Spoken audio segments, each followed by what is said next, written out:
Hello guys, जैसा कि हमने पिछले एपिसोड में देखा था, डीन सभी स्टूडेंट्स को अपने साथ फाइटिंग अरेना में ले जा रहे थे। दोस्तों, अगर आपने हमारे चैनल को सब्सक्राइब नहीं किया तो प्लीज सब्सक्राइब कर दें। ऐसी अमेजिंग और मजेदार वीडियो देखने के लिए अब आगे वो दोनों फाइटिंग अरेना में आ जाते हैं, जहाँ पर लोग जीवू को देखकर न्यू कहते हैं तो एक बच्ची है और जोर जोर से दुआओं को शेयर करने लगते हैं। मोटू टेंशन से कहता है, क्या जीवू से ये फाइट जीत पाएगी? मुझे तो उसका ओपोनेंट ज्यादा पावरफुल लग रहा है। टेंशन मोटू से बस इतना ही कहता है कि बस आप इंतजार करना। रेफरी फाइट को स्टार्ट कर देता है। वो जीवू से कहता है, तुम वापस चली जाओ, अभी तुम बहुत नाजुक हो। जीवू कहती है कि बकवास बंद करो और वाव पर अटैक करके उसे हवा में उड़ा देती है और उसी मास्टर सोल का यूज करके और उस पर अटैक करने लगती है। देखकर रेफरी और ऑडियंस का मुंह खुला ही रह जाता है। फिर जीवू वाव से फाइनल किक मारती है, जिससे वाव दूर जाकर गिरता है और जीवू फाइट जीत जाती है। फिर रेफरी जीवू को विनर अनाउंस कर देता है। अगला मैच टेंशन और कैट गर्ल के बीच होता है। कैट गर्ल अरेना की ओर चली जाती है, तभी मिस्टर थाई टेंशन को कहते हुए, आप उस पर नरमी दिखना,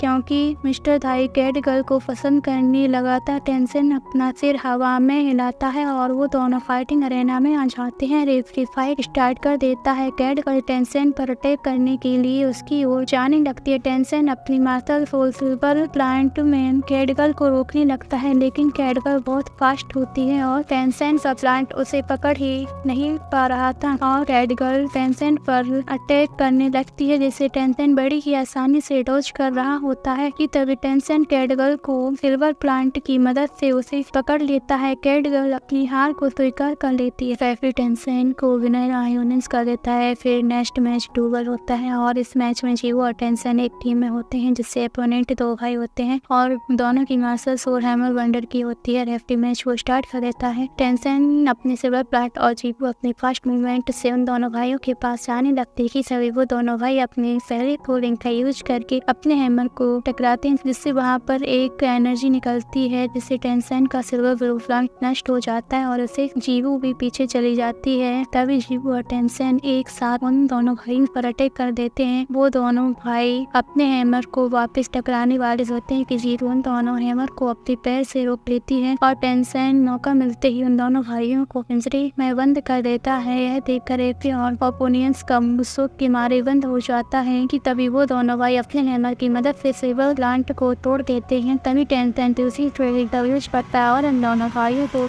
सिल्वर प्लांट से पकड़ लेता है। वो दोनों भाई भी अपनी दूसरी स्किलिंग का इस्तेमाल करते हैं और अपने हैमर को उन दोनों पर फेंक देते हैं, जिससे टेंशन तो बच जाता है, लेकिन एक हैमर जीवू में लगने वाला होता है। भी टेंशन जीवू के आगे आकर उसे बचा लेता है, जिससे टेंशन घायल हो जाता है। जीवू को यह देखकर उन दोनों भाइयों पर बहुत ज्यादा गुस्सा आता है और वो उन दोनों भाइयों पर हिडन वेपन से अटैक कर देती है। टेंशन हिडल्स की मदद से उन अटैक की दिशाओं को चेंज कर देता है, जिससे उन दोनों भाइयों की जान बच जाती है। फिर वो दोनों भाई अपनी हार स्वीकार कर लेते हैं। टेंशन और जीवू यह फाइट भी जीत। इसके साथ हमें से अकेडमी का सीन दिखाया जाता है, जहाँ पर मिस लिंगलोंग मिस्टर थाई से कह रही होती है, आज मुझ पर हुक्म नहीं चला सकते। मिकलिंग की राजकुमारी, मैं डीन से कभी माफी नहीं मांगूंगी। यह सुनकर मिस्टर थाई बहुत गुस्सा हो जाते हैं और मिस लिंगलोंग को अपनी एनर्जी से मिस लिंगलोंग को दूर कर देते हैं। तभी ऑस्कर मिस लिंगलोंग को पकड़ लेता है। मिस्टर थाई मिस लिंगलोंग से कहते हैं, मुझे कोई फर्क नहीं पड़ता कि तुम कौन हो, अगर तुमने मुझे फिर से गुस्सा दिलाया तो मैं तुम्हें जान से मार दूंगा। तभी टेंशन मिस्टर थाई को शांत करने के लिए कहता है कि अब हम सब एक परिवार की तरह हैं। मिस्टर थाई ये सुनकर अकेडमी के अंदर चले जाते हैं। फिर मिस लिंगलोंग ऑस्कर से कहती है, क्या मेरी गलती है? क्या आप मुझे पसंद नहीं करते? जिस पर ऑस्कर कहता है कि मैंने मिस लिंगलोंग को पसंद किया था, न कि किसी राजकुमारी के। अगर आपका करता गुस्सा ही बना रहा तो आपका कभी भी कोई दोस्त नहीं बनेगा। और यह कहता ऑस्कर से चला जाता है। मिस लिंगलोंग ऑस्कर की बात सुनकर बहुत ज्यादा उदास हो जाती है, क्योंकि सच में अभी तक उसका कोई दोस्त नहीं था और वो जोर जोर से रोने लगती है। इसी के साथ हमारा यह एपिसोड खत्म हो जाता है। अगर आपको वीडियो अच्छी लगी हो तो do like, comment, share and subscribe करें। Thanks for watching.